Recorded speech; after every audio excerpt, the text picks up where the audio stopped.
there was this movie that came out that was called Pay It Forward, you know, and you get sober and you're in the Starbucks line or you get the gift for the person behind you, right? Yeah. You do things like that and people are like, oh, that's really nice. You're paying it forward. Like, no, bro. Paying it forward is for people who have done well in life and are, you know, trying. I'm paying it back. Yeah. There's no forward about it. I've taken a lot. I've been a taker most of my life, and now I'm sober, and I've got to pay it back. Welcome. This show empowers you to confront and overcome addiction with real stories, inspiration, and a host of resources. Our growing community supports, uplifts, and takes action to enable a new way of living. Now, F3 Recovery brings you the Super Sober Podcast. All right, welcome to Super Sober Podcast number 37.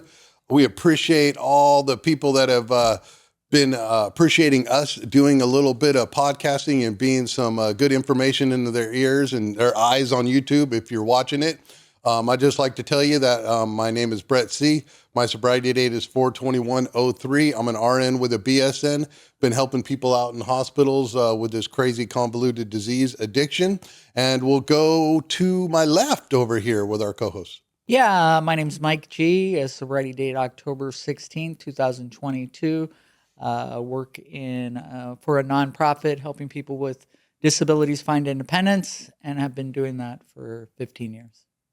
What's up, guys? Demetrius F. Sobriety date's 11/24/95, and I'm currently run a company, Owl Lending, for mortgage lending. Good to see you guys. Who was that again? Owl Lending? Owl Lending. Oh, who? Yeah, no, I'm just kidding. Yeah, so we're going to be doing our first podcast 2.5 years into Super Sober Podcast, and we're going to do our first Staying Sober for the Holidays podcast. Sometimes better later than never, I guess. So, and don't forget our producer over here, Solomon, at the podcast place here in Long Beach, California. Yeah, hit the air horn on that one. So, but first, before we get into things, we're going to be doing a couple videos. We're going to be doing some questions and answers. We're going to be doing a meditation minute. We're going to be packing a lot into this next hour. So keep your ears perked and your eyes wide open. We'll be definitely bringing some information on this one. But at first, as always on the Super Sober Podcast, we're going to do some unbelievable sobriety milestone shout outs. Hang on for a second here. We're going to be doing Brian B with 3 years. Sean J with 7 years. Ashley R, what's up, girl, out there in Vegas with 9 years. Jeff S, our bro out there in Miami with 12 years. Andy D with the Bad Juju Band out there, 16 years. Shout out to him. Earl A with 21 years. Vince C with 22 years. Corey B with 33 years. And finally, the big dog, the one, Bill W, our founder that's in the Great Meeting in the Sky, with 91 years if he was still alive. Bill W. A lot of sobriety. At first, when I was going through this month earlier before the podcast, I didn't have many sobriety shout outs. In the last week, everybody came funneling through. And just remember all these people who started their journeys during the Bermuda Triangle of Recovery in their first years. And condolences out there to the family of Sammy D, who recently passed away, another brother in recovery. So this one's going to be on staying sober for the holidays. I know we missed Thanksgiving, but here we are coming up on Christmas and New Year's and everything. So we're just going to do a few videos on it. And remember, the biggest barriers to getting sober during the holidays are social pressure, emotional stress, and environmental triggers. Holiday gatherings often normalize drinking, family dynamics can reopen old wounds, and seasonal stressors like financial strain or loneliness can make sobriety harder to maintain. Staying sober during the holidays is about planning ahead, setting boundaries, and leaning on support. Bring your own non-alcoholic drinks, have an exit strategy for triggering events, and remember, it's always okay to say, no! Stand back, get away from me. Bottom line, the holidays can be joyful without alcohol. By preparing, setting boundaries, and leaning on support, you can protect your sobriety and still fully enjoy the season. So that's what we're going to be going over real quick. We're just going to throw a quick video at you real quick. Can we do that first one, Solomon, and we'll get into it? Staying sober during the holidays starts with planning and knowing your triggers. The season can bring social pressure, emotional stress, and old habits that make it easier to slip, but you can stay in control by creating a clear recovery plan. Decide which events feel safe, bring a support person, or set an exit strategy if you become overwhelmed. Practicing simple grounding skills, deep breathing, stepping outside, or calling a sober friend can help you stay focused when cravings hit. Keep alcohol-free drinks on hand and remind yourself why your sobriety matters. Protect your mental health by balancing social time with rest, avoiding toxic interactions, and keeping up your routine of meetings, therapy, or journaling. If you're feeling isolated, reach out to recovery communities, online meetings, or supportive loved ones. Remember, it's okay to say no, to leave early, or to choose peace over tradition. Each sober day through the holidays strengthens your confidence and proves that recovery is possible, even during the most challenging time of year. There we go, guys. We're giving you full permission to practice your new self coming into the holidays here. If this is your first holiday, second or third, early recovery, relapsed, came back, things are different, you're feeling down on yourself, or you're on the pink cloud and everything's really good and you're kind of worried about how people are going to respond to what's going on. So what do you guys think? What's your main topic tips right here? Maybe Mike G here. Yeah, I mean, I think if you're early in sobriety, it's a little bit different. Implying that you know what you're gonna do and go through is kind of preposterous at this point. You're in uncharted territory. You're getting ready to take on a whole new sobering experience with your family and with people around for the holidays. Feel the pressure of being sober. I remember the first year going, no wonder I got loaded. No wonder I got drunk. I mean, I can't keep up with this. And you run into AA or you run into the program and you're all excited. You found this new version of you and you're celebrating. You're on a little bit of a pink cloud. And then you walk into that family function and everyone's just looking at you. And you're like, oh my God.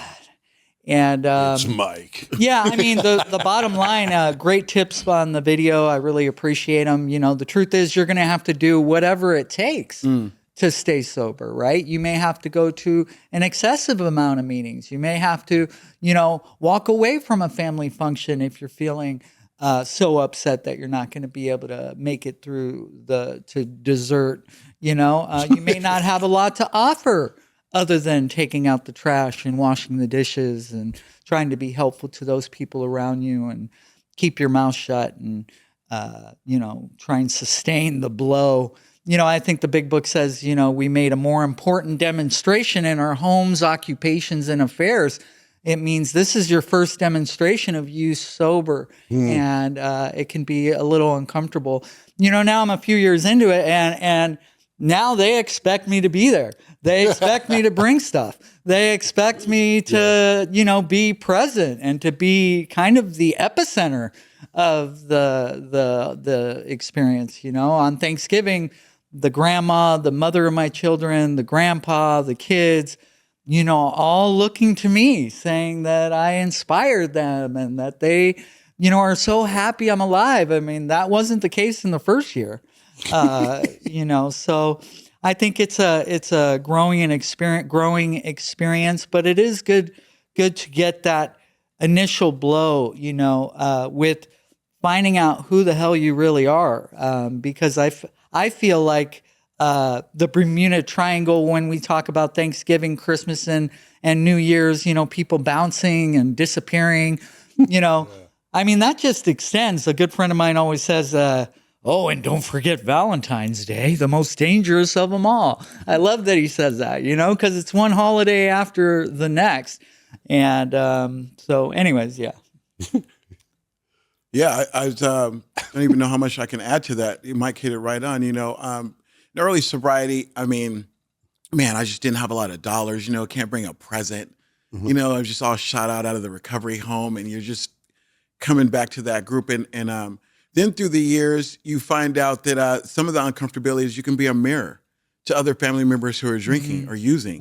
And the uncomfortability comes from, I learned this later on that, you're actually like this mirror, and the uncomfortability comes from you're sitting there sober and they know that they're supposed to do something and it's just not going well. They're trying to sip a little bit. Yeah. We know you're flipping because as alcoholics, we always think it's all about us all the time, and I was doing that all the time. And then I'm like, oh, that person, he's uncomfortable because he drinks too much or she drinks too much. And this is making this whole situation bad. But like Mike said, I would always have meetings, like a meeting in the area that I know I had to go to. And there's so many times I've just walked out, and also I've been like cooking at a function. I'd be like, okay, well, I'll make the dinner, or like being of service, and just don't be sitting there just twirling your thumbs. Like get into doing something, right? Like cleaning or helping the kids or putting together the presents or whatever the case may be, So I don't know, that's Mike hit it right on with that. Yeah, when it said, stay away from toxic interactions, I was laughing I am the because toxic I am the toxic interaction. In the fourth step, I saw like, how come I've never been in a toxic relationship, but everyone I've ever been engaged with can't say the same thing, because I am the common denominator in all this toxicity. I show up to an event and somebody like passes the water to the left instead of the right. And I'm like, well, shit, I'm throwing my little tantrum because I'm not getting what I think I deserve, right? Or what I got coming. Yeah. And so the toxicity is following me around everywhere I go. Yeah. And I think that's important to walk into a holiday experience knowing, I'm the loose cannon. Yeah. I'm the raw nerve. Yeah. These people are just doing what they do on a daily basis. If they mess up, they're not going to an institution. Yeah, exactly. They're just going to have a little uncomfortable feeling. I could explode. Yeah. And stay out of the family beefs. Yeah, right? pull the pin. They always do the family beefs at the end of the year. Yeah. It always comes up at the end of the year. Yeah. So just stay out of the yearly family beefs that just come right up at dinner, Yeah, at the end of the night. Yeah, at the end of the night. Just, let's leave on this note. Yeah, exactly. Just try to get out smile. of that. Yeah. Make your new self, and this is a great opportunity to practice your program. That's right. But my first couple of years, I was living in a sober living, and we've all been familiar with sober livings. And I remember the just being there and then working on maybe giving someone a ride, or if I was going to my mom's, I didn't have my own place, I would have to sleep on the air mattress. The kid was living with the mom, and I got a great family. They've always been supportive, thank God. But it was still very, very uncomfortable. Yeah. And then I wasn't dipping out the back, or I wasn't nodding out, because all the Christmas for me were very white. There's a lot of crystals. I was a meth amphibian for like 17 years. So depending on how much I had going into Christmas or how white it actually was, I could be nodding out in the middle of like, Christmas and fight because everything's so calm and peaceful. And I wasn't coming from that environment. Right. And so like in the sober living, I was just more of being a service to somebody. Or if you are in a sober living, I mean, we used to have this great gift exchange. And really quick on a story, a guy I got sober with, his family invented the dildo with the gummies on it, right? And so that was one of the secret. Yeah, I know this is getting a little crazy, but this family would just make that, and they made a lot of money on that. And inside of this, the gummies? Yeah, it's a gummy. Covered, yeah. Maybe we shouldn't get into this right now. But anyways, it's a sex toy covered in gummy flavored, material. Oh, okay. And this was back a long time ago in the early 2000s. And this family made a lot of money making it. So they, when you give a gift and you get to steal it 2 or 3 times, so it's a whole house of guys. So when they opened up the present and saw it, I'll never forget that. It was crazy, and that gift actually got stolen more than you would think it got stolen. So meth will do that. So that was like a funny thing of giving a funny gift on the Secret Santa stealing thing and stuff. I'll never forget that in sober living. Everybody was laughing so hard over that gift, and that's actually what their family did, and they made pretty good money too. And that guy really had struggled to stay sober, and I hope he's sober to this day. So. And then we'll go into the next topic because that was kind of funny. We're doing holiday sobriety and then brought that up. Yeah. So, well, hey, you brought it up, right? X-rated. Brought it up. X-rated Christmas gifts right there. And I hope you had a lot of fun with that too. You know what I mean? So, we're going to go into a little bit of holiday war stories right here. Or maybe not even just a couple stories from the guests and myself. And I remember... one of the big things that happened to me, I don't remember what year it was in my sobriety though, but I did a 9-step in front of everybody at Christmas. I made an announcement. Everybody was there. It's not like I had personally harmed all them, but these are people that helped take care and raise our son and helped us out in so many different areas. And I felt like I needed to do a group 9-step. And I'm not saying everybody go do that or whatever, but in that was just another thing that just solidified my recovery. And everybody accepted it well. I mean, maybe it was more awkward for them to hear that, but it was super awkward for me, but it had been tugging at my heart for years. Wow. And I did that on a 9-step. And then one of the worst times for me, I remember we used to do a lot of activity on the border over there between Nevada, Arizona, and California, and making some money over there was really easy. They didn't have as many good supply chains over there. So we spent a lot of time in Laughlin, Nevada, a lot of gambling. I was also an addictive gambler, of course, right? It goes along with addiction. But I remember my bro's like, we're going to go out there to Laughlin. And it was just right around Christmas. And I'm all, dude, if we go out there, I got to be back for Christmas. All right, this is like a couple days before Christmas Eve.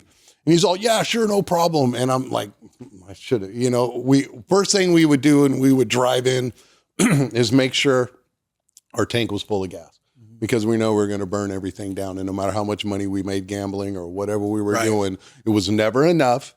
And we always came back with our tail between our legs. Even when I mentioned, I go, why don't we just start wiring money back so we can just go back and at least get it? You know what I mean? Yeah. I think I have the record going back and forth from Laughlin to California. I think I did almost 3 trips in one day. Wow. Yeah. So that was kind of maybe breaking a couple laws and speed limits there. So I'm there on Christmas Eve. My family's expecting me to be there. I'm calling my mom and I was disgusted. Laughlin was more packed than I had ever seen it. There's just so many degenerate older people and everything there. Every slot machine was taken. It was just one of the lowest feelings. If you have ever had a gambling problem and an addiction and other problems like that, when you lose everything and you've lost everything and then you just don't have anything left, that's just like another low of a feeling. Mm-hmm. So there I was, just super disgusted on Christmas Eve, of course, stuck out in Laughlin. You can't even find my friend because no matter how much it was, if you go to Laughlin, you can walk along all the casinos along the river. Right. Or I would be paging my friend depending on which one it was. And so I'm stuck out there. I'll never forget how low I felt that time. So that's a couple little war stories and a couple wins for me on Christmas. Anybody else got anything on that? Well, my little Christmas, I have 2 daughters, Bailey and Bree, sweet angels that are a handful. But newly in sobriety, super broke, super busted, living in a recovery home, barely got a couple hour window in which I get to go, try and see my kids and try and, my only goal as I'm going over there is like, don't mess it up. Right. And I got $5 to my name. Right. I remember stopping by the dollar store, picking up paper clips and 2 decks of princess cards and a can of silly string, and show up to the pad, and they got a little tree and it's naked, and I start telling them, "Oh, get the paper clips out and get the deck of cards out," and they were my princesses and these princess cards, right? Disney princess cards, and taking these paper clips and making little hooks out of them and putting it on each and every card and putting it on this tree that was pretty humble and pretty, their mom was struggling. I was struggling. Everybody was struggling. And just because of my mentality and attitude in that particular junction, we put up all the princess cards up on the tree and we shot it with some silly string. Yeah. And the mind-blowing part about that is that to this day, if you were to ask them what their favorite Christmas moment is, it would be the day their dad came over and helped them with that tree. Which is just mind-blowing. Right. To me. Mind-blowing. And when they told me that, when they said that was their favorite moment with me, which was just crazy, just because I had a positive attitude, because I was in the solution, because I was just so happy to be with them, like that carries a lot of depth and weight. Yeah. And, the weird thing about that is I was still in the process of doing the steps. I started to see, similarities with my own father. My dad killed himself on Lincoln and Valley View and Buena Park. It was a tragic ending. And he was a career criminal. It's kind of hard to see the silver lining in our relationship growing up. But because of my daughter sharing the importance of that moment, I started remembering things about my dad that were like kind of cool. Yeah. The time we had no place to live and we went out. Well, he said camping. I knew it was homeless, but we followed this owl and, I'll spare you the story, but I guess what I'm saying is you never know when the gift of sobriety and the love you have for other humans is going to, really make a difference and have an impact on a relationship that you have. Thanks so much. That was amazing. Mine is financial. It's just, I'm commission only guy. And every year I was never hitting the mark. There was sometimes during Christmas, I just have gas in the car and I would get paid after Christmas. And it was just so painful. You know what I mean? And a lot of times, if you're new out there and early in sobriety and you're going through these holidays and you don't have something to give, just watch that whole self-pity feeling because it's just so heavy. And, to the best of your ability, get into some meetings, call your friends with that because that was heavy for me. And it was heavy for me, not just in early sobriety, but even in sobriety previously, you just want to do better. You want to do this, you want to do that. And the money's not there. And you just get this overwhelming, whether it's false or real. And these feelings come up of just, I'm not enough. I'm not doing what I'm supposed to do. You knew you were supposed to save all year. You knew this is coming. This is the favorite holiday. You're not hitting the mark. And you just beat yourself up. And similar to your story, I would just have August and he just wants to drive around and hang out. That's right. He doesn't even care about anything that my mind is going through. And even to this day, to be honest with you guys, I still have that. I still want to be the dad that's coming through. Of course. You know what I mean? I remember in LA one time I saw this guy, he was in a Bentley going down Wilshire and he just had all these presents in this convertible Bentley. I go, that's what I want to do. It was just, so you can see where my ego goes with it, right? It's just like, I just want to always be above and beyond instead of being blessed with what God gave me. And really, to be honest with you, I've never been in a holiday where everything wasn't met.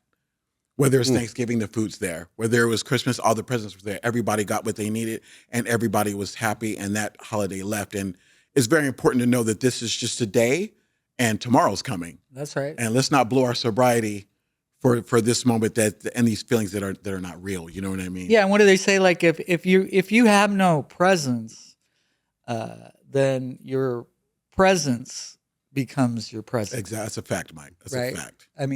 Make sure you show up with an attitude of gratitude and grateful to be there and with them. Yeah. And don't be the wet blanket in the scenario.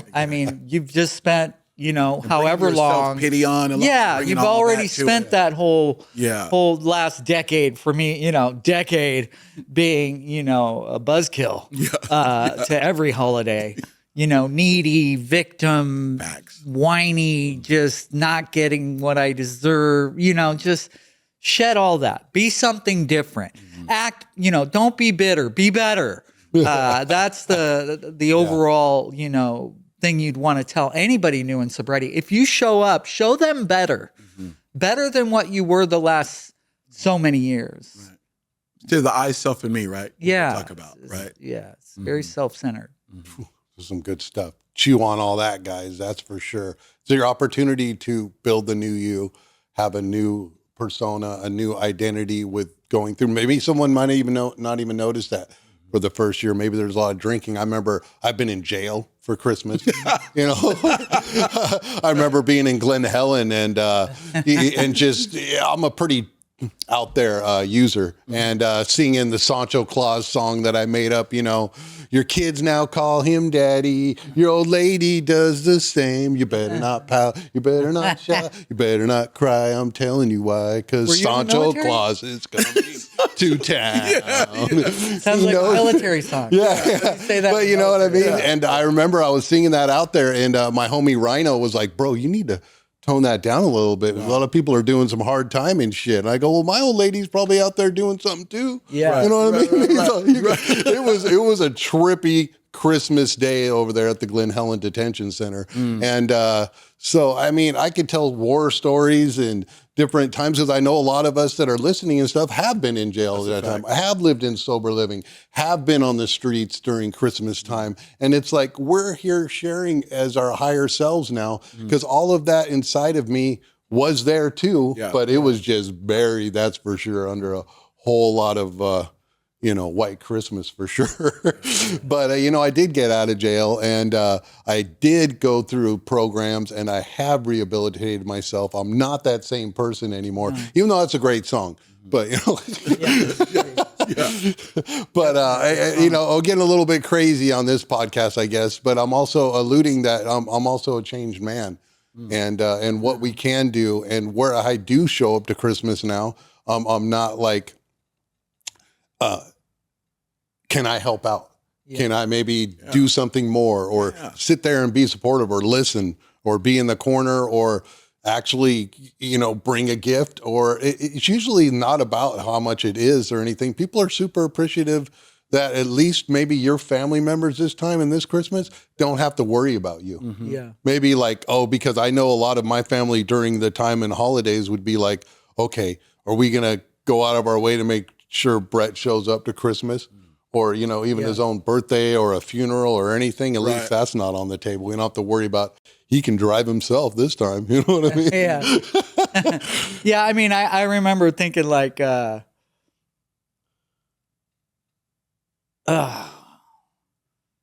have nothing to offer. And you have to work really hard to where you call a family member and they're like, we're just glad you're alive. Like they don't even want anything more from you than to just be okay. Right. And then as you stay sober and you start showing up, then it's like, hey, what are you bringing? What do you got? What's up? What's that? Right. Yeah. But in the beginning, it's like the expectation was pretty low because of the standard I'd been living for a really long time. And I want that standard to, expand and grow and become exponentially more, as time goes on and my resources are growing, right? I mean, I want to bring more to the table. Right. And I hope that if you're new in sobriety and it's your first kind of holiday and you're, struggling to see, everyone needs a beginning, right? This is just your beginning. This is not the end result. This is only the beginning. And you have holidays and future holidays to try and be a better version of yourself. And the only thing I was going to add to that is make sure you stay authentic and transparent. If I'm feeling some kind of way about the way I'm showing up to my holiday with my family, make sure you have another person that you can lean on and say, hey, man, I'm feeling like a real loser right now. Because you may not be able to talk yourself alone off the ledge, right? Or talk to your family about it. Yeah, or talk to your family about it. Absolutely. Because you are a loser. That's why you feel it. right. Because you are a loser. By definition. Yeah. You've We got your lost picture everything. in the dictionary, the family dictionary. Yeah. Just flip and see it there. All right. Well, we're going to be going to our commercial break in the middle right here. If anybody needs any help, just give this number a call, 877-345-4138. And that number again is 877-345-4138. And that's His House New Creation, the proud sponsor of the Super Sober Podcast.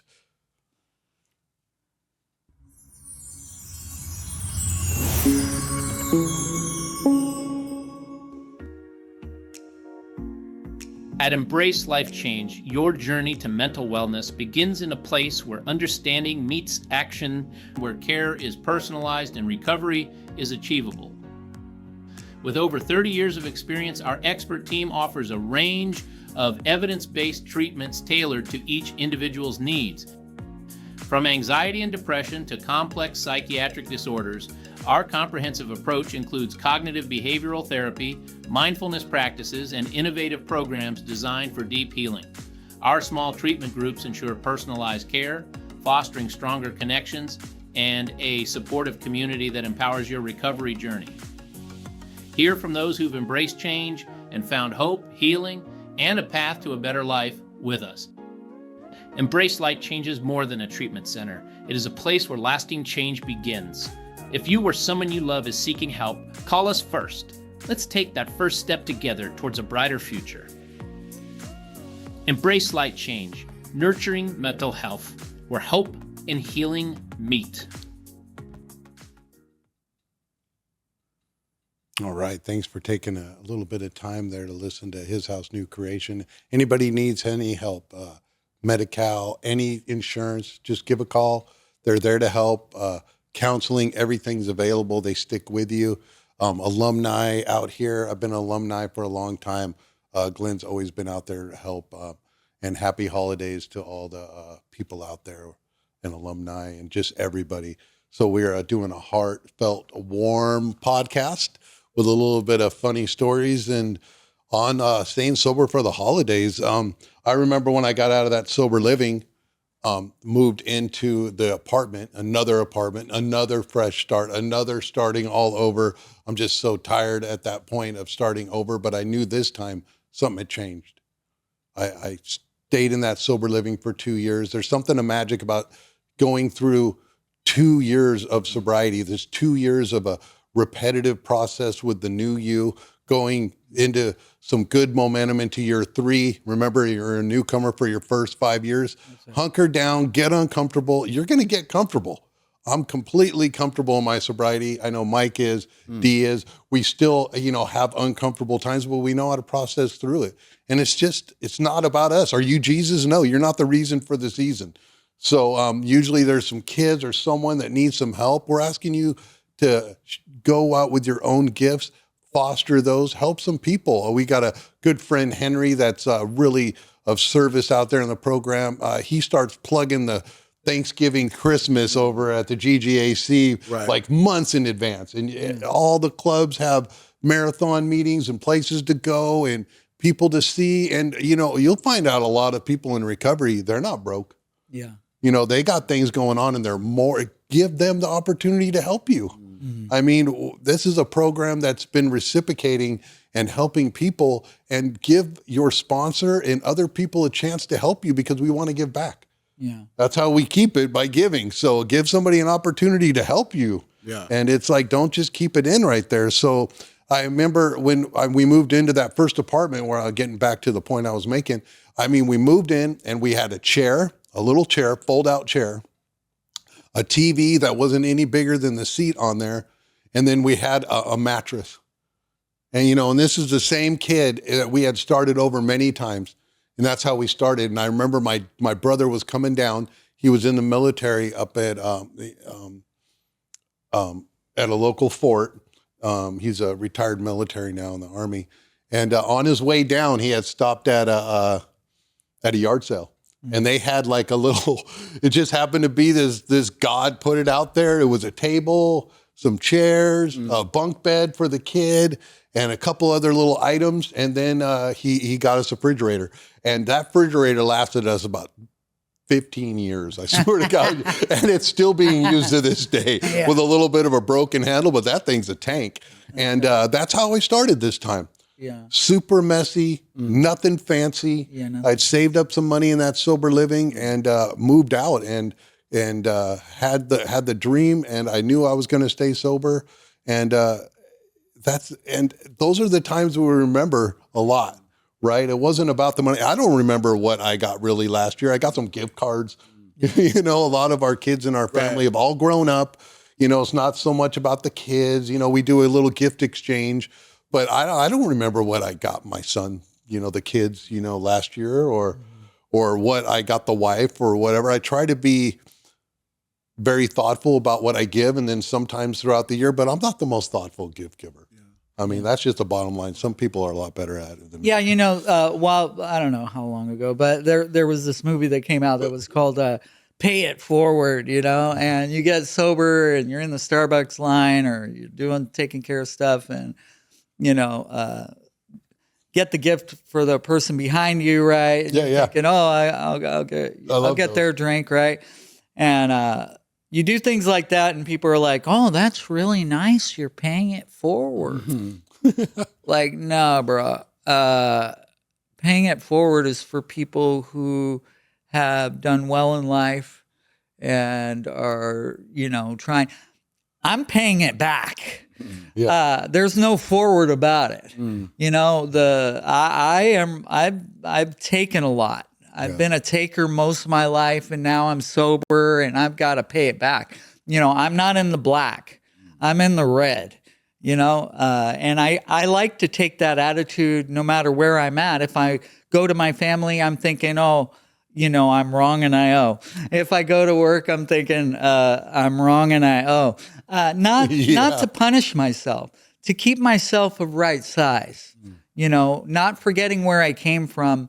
To the point that it impedes my ability to be of maximum service to those people about me, staying small.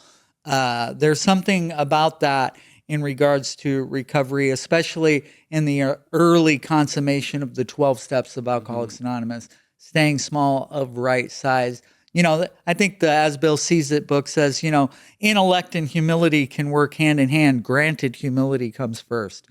And I kind of keep that in mind as I'm traveling this dubious path, and it's a good thing. Yeah, Brett, like you said, those panels, the marathon meetings, those have been huge. If you guys are new, just sit in those marathon meetings all day. You could just leave and don't even be at some of the best ones were just a panel during the holidays, right? Yeah. Oh, yeah. Or just a marathon meeting, you're sitting there all day. Marathon. Oh my God. Oh, yeah, 2 or that's 3 where it's at. people. And then you meet someone you never knew before, and they're just carrying a crazy message in there, and you're like, what? And you're just right where you're supposed to be during those holidays. And I've had a lot of those. Like you were saying, the marathon meeting has been huge. It's a good thing to do that. Early sobriety. Just get right in there. You know what I mean? Yeah, definitely. So just know we're doing it messy, but these days I work on being more conscious of how I'm going to be giving the gifts. I've gone through that whole process. I've been sober for a minute, and then I would be like, oh, I'm going to, write down everybody and then go through the year. I mean, some people are just so good at remembering what someone said, like my wife and a lot of other people. I'm not. I try to take notes and stuff, and be better with it. And like this year, I'm just like, whatever, just give the gift of money. I have money, give it. People love money. So, I mean, you can't go wrong with that. Money is classic. But I'll tell you what, when someone, we got some family that's really thoughtful and makes, gifts or candy throughout the years, and they get together, and man, that's classic too. Or a handwritten letter. I mean, when it comes up on there's so much that I would remember that a lot more than just some other kind of gift to be given. So definitely. So we're going to be going into a video here, a second video. What do you think, Solomon? This is an Instagram one. This one's about not decreasing your shine. And let's say you're on that pink cloud and you're coming into your family and feeling good. And then all of a sudden you're feeling guilty about feeling so good. So let's go to that one there, Solomon. Thank you. Here's one thing I have noticed, what I have seen, and I did this in my life for the longest. We will shrink ourselves and play small because we're afraid that if we shine too bright, we may be a burden. If I'm too much, it may be too much for my family. If I step out and be really who I am, yeah, but what if my friends think I'm like too much? So now guess what we do? We will shrink ourselves so we can fit in somebody else's box. And that box is somebody else's beliefs. That box is somebody else's perspective. I'm here to tell you, no soul came here to shrink.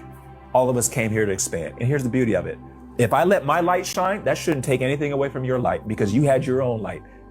It should give you permission for you to expand. And this is coming from an abundant mindset. Your light should never take away from somebody else's light. It never will and it never can unless they don't give themselves permission to expand and be who they truly are. Love that. Yeah, don't hide your gifts, people. When you're coming in feeling good, could be your first year, it could be your 20th year. I love about the program is one of the things is what other people think about me is none of my business. And no matter what you do, no matter how good you do or how much you change, you may not change in that person's beliefs, mindset, or however it is. So I'm working on expanding and who I am. And doing this podcast, it can be super uncomfortable sometimes. You just breathe into it and like, well, what are people going to think? I shared about that one gift-giving story in the sobriety, or what about my past? I mean, people, when I talk about with people that I've been sober for so long or in my career, they're like, I would never think of you like that, Brett. And it's like, yeah, you would never think about like that, how I used to be, but just add some alcohol and drugs. I'll show you something. That's right. We'll get on and crack in a little bit and show you how stupid I can get. You know, my ignorance has no boundaries. There's a few things that that's also within me, this person too. So the duality's there. That's why we're sharing about still that I use a lot of these coping skills. If things get kind of gnarly or what I need to shut up, I will call somebody. I have an exit plan. I drive myself. You know, I work on doing more and expanding who I really am and shining that light on people. If we sponsor people, a lot of the time we're able to take our own light and shine that on people and give them that kind of experience that they could see their own light, working through too. So it's a very good video. Dee shot that out to me. Thanks for putting that out there. I thought it was very correlative in what we're going to go through in the last bit of this fourth quarter of Super Sober Podcast 37, and building the new you. And maybe you were the new you, and you went back to the old you, and you came back to the new you, and back and forth.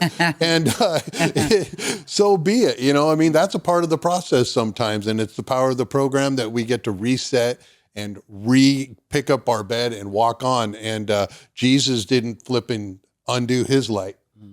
And how comfortable would that dude have been? You know, right? I mean, we're talking about the Son of God or any of the other avatars or people that really shine their light out to people and didn't dim it. And thank God they did. Right. And a lot of them had some negative consequences on the other side. And but still, I mean, to diminish your light when you find it in the program or the 12 steps or however you are or whatever new process you are in change, get around the people that allow you to shine too. I'll let Demetrius talk about this because he always is about this. But the reality is, like, I think when you're, out and about and doing the wrong thing, you're so consumed with what people are thinking about you, you know?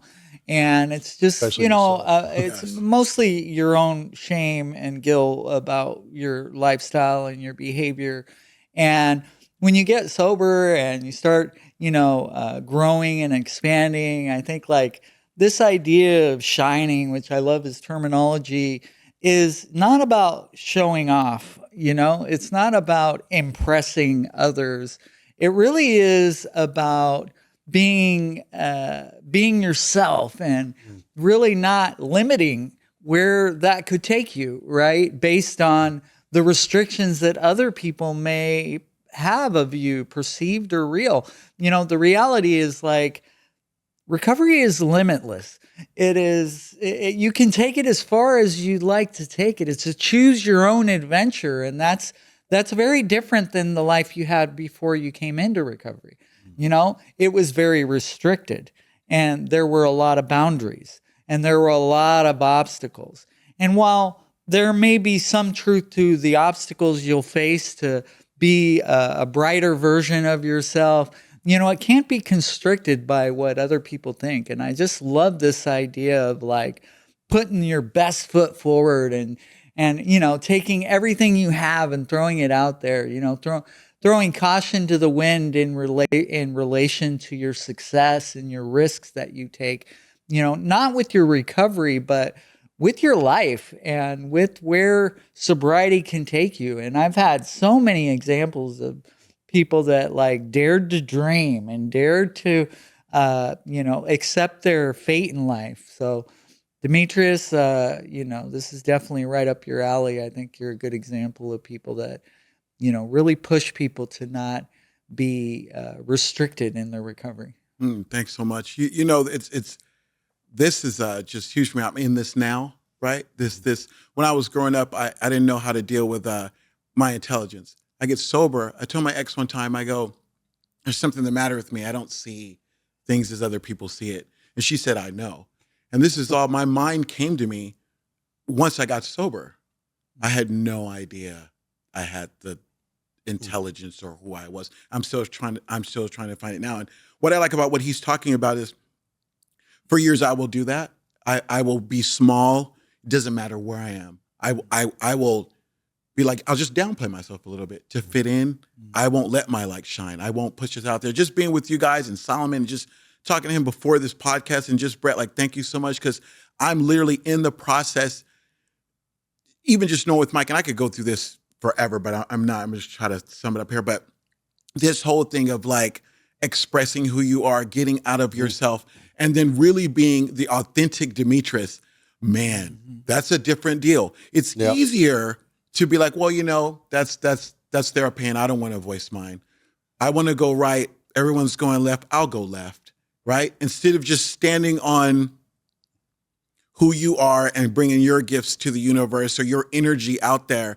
And that's a different kind of deal. And like you said, it's all right if I can express that and boost forward, and it's all right for you to do yours. And I never knew that. I always thought that I had to, if we're all in the sandbox, then Demetrius has to be in the sandbox, right? Instead of like, well, maybe he doesn't want to do that. Maybe he wants to go this way, And it is abundant mindset. It's like, no. There's enough energy and abundance for all of us to express each of our lanes, And I'm pushing that envelope today. I really want to push. I want to push with my son. I like this guy. He's a realtor guy, and I don't want to push his podcast because he's already wealthy. But it's just a thing that he says that he likes to expand in all, right. And he likes to expand in all things at all times. Yeah. And I'm just trying to learn how to do that. Like just expand on my brain, energy, people. I want the best that I can offer, and I want the best for people around me. So it's just not me wanting the best for me. I want the best energy around everybody. You know what I mean? And it's like, and I want to practice that. And when Mike and I do this podcast, I want to push that energy and see where that takes us.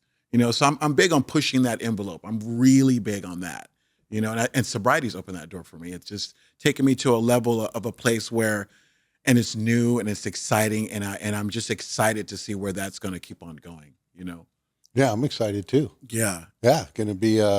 We'll shout you out on the podcast for your podcast. And you want to mention anything on this podcast, shouting out other people to help with a real estate person. Yeah. We got people who are probably listening that are thinking about going back to be real estate people or whatever it is. I mean, so of us have taken our own journeys and where it's going to take us, and where I'm transitioning maybe out of my career or into another career or another facet of my career. Or I know that I don't work for where I work anyways. Yeah. I have a new employer, right? That's right. That's all powerful. And so we're just going to go right into here for the meditation minute with David Trotter. Just know that you can do a 10-step at any time. If you're driving, don't worry about it. There's walking meditations. There's all types of meditations. Just taking the time to breathe for a minute. If you're at Christmas or in a holiday, you're feeling it, This is a part of the new way that we practice. We hope that your life becomes your own meditation. It's not just a minute here and there. It's an actual focus. To meditate is to focus. And to be able, you're not going to be able to shut off your mind, to just shut off everything else, just like you wouldn't shut off any part of the biosuit. You wouldn't want to do that. You wouldn't want to shut your heart down. Your mind's not going to stop either, but you'll be able to focus it and you'll be able to retrain. So we're going to do another quick meditation moment and we'll be right back. Hi, my name's David here at Behind the Lids, and I want to invite you to experience a moment of meditation with me. If you're in a safe place, I'm going to invite you to go ahead and close your eyes, and we're going to take a little journey behind the lids. And so as we close our eyes, we're going to take a deep breath in through our nose and exhale it through our mouth, making an audible sound, allowing that vibration to flow through our body. Let's go ahead and do that together. In through the nose. Out through the mouth.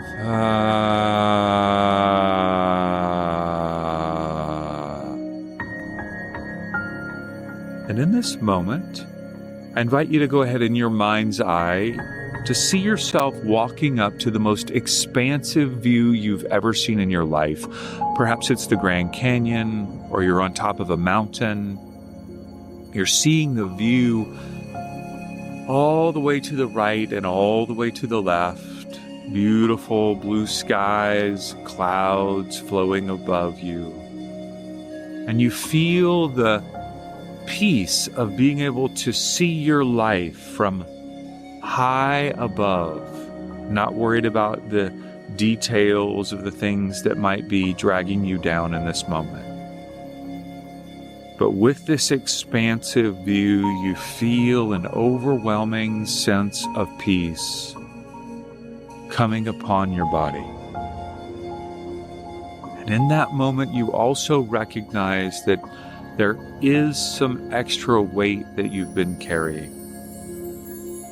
Perhaps it's a backpack that you feel weighing down your shoulders, and you begin to remove it. As you stand looking at this expansive view, you open the pack. And inside, you're surprised to see these large rocks that feel like the weight of your resentments, anger, worries, frustrations, failures, anxieties, and fears. And in this moment, you may want to lift one out of the pack and courageously release it and allow it to float out into the distance, far beyond where you can see. One by one, pulling them out of the pack, releasing them into the expansive view to be gone. And so as you release those heavy encumbrances, those things that have been weighing you down that no longer serve you, feel a lightness of this moment.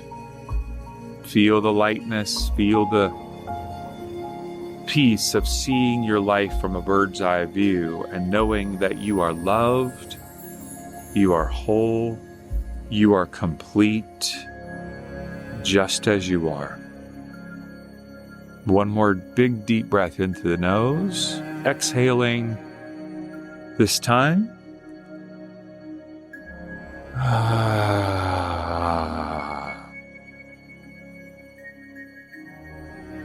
And slowly opening your eyes.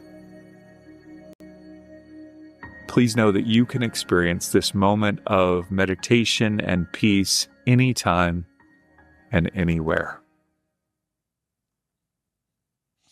Thanks for taking a minute on the meditation. Hopefully you experienced a moment of peace anytime, anywhere. In the whole weaponization of mass distraction and how much money you got to make and people and places you got to get to and go, boom.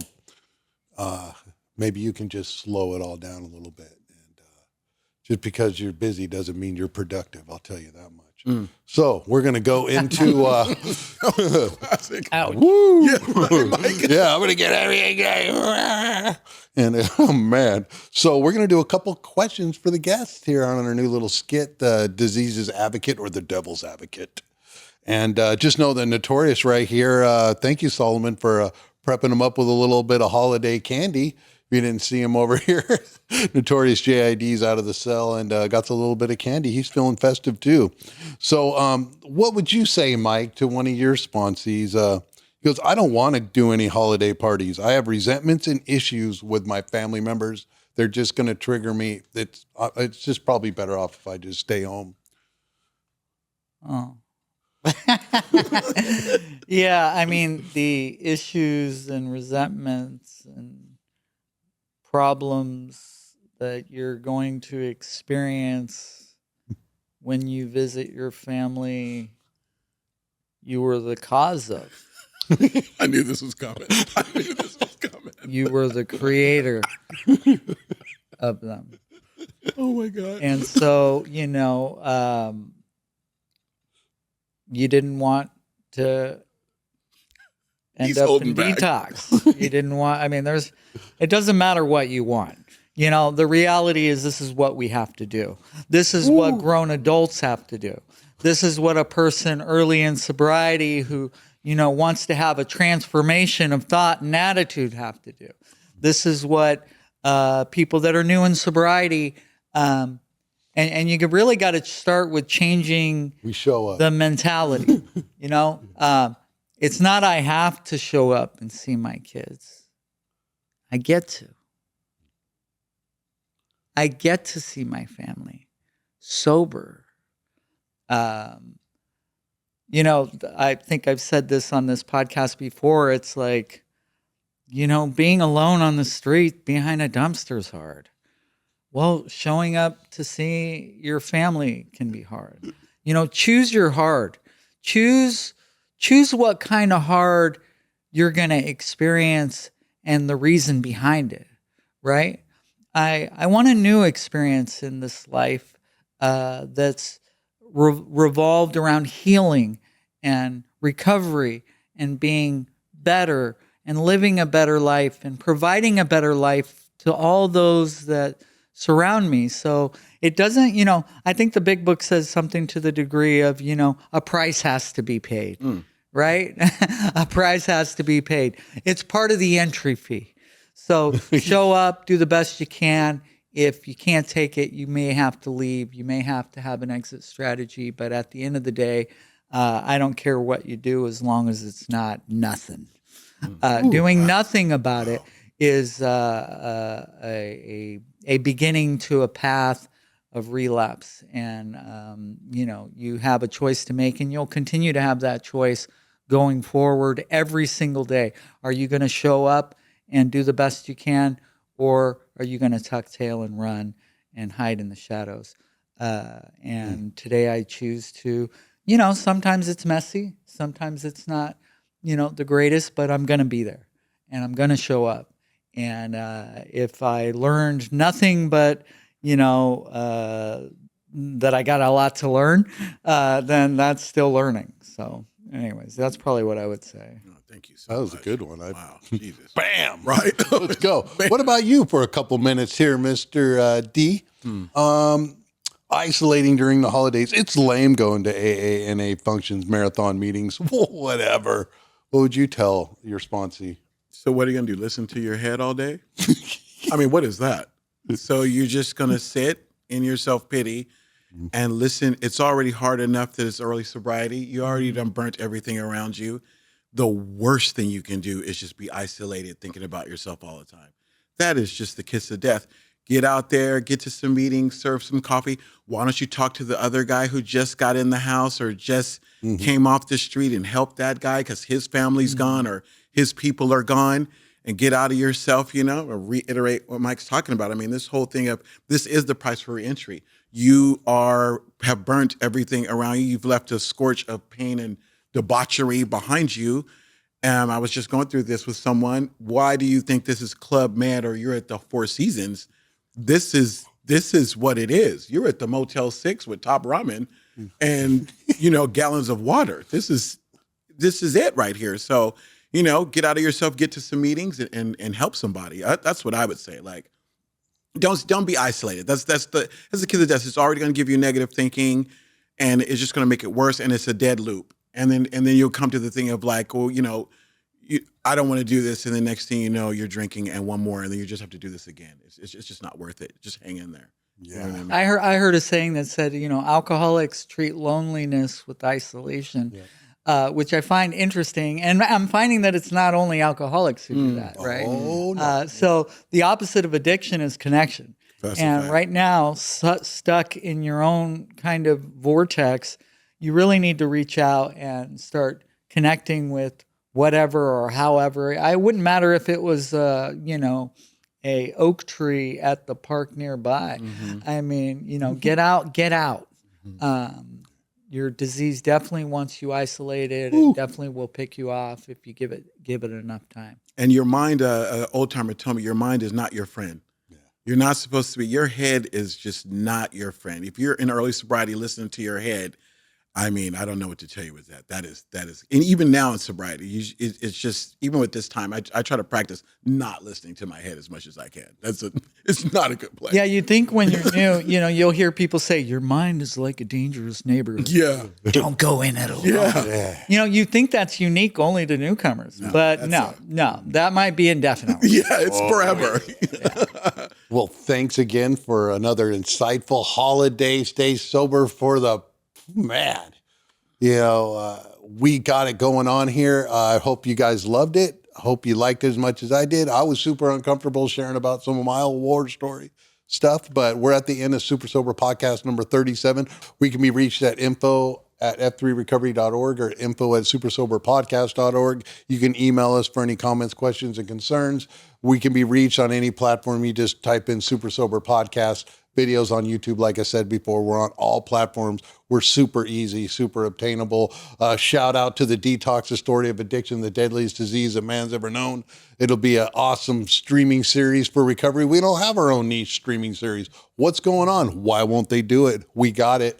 And shout out to Solomon here at the podcast place. Thanks again, Mike and Dee. It was another great podcast. Pleasure. Shout out to Notorious. He's hanging out with some candy. He's super festive this time of year. And that's about it. And keep on keeping on. Thank you for listening to the Super Sober Podcast. Go to our website at f3recovery.org. That's F3Recovery, all one word, .org. We're turning fight, flight, and freeze into free form and flow through practicing the 12 steps and staying accountable to change. Don't forget to keep on keeping on.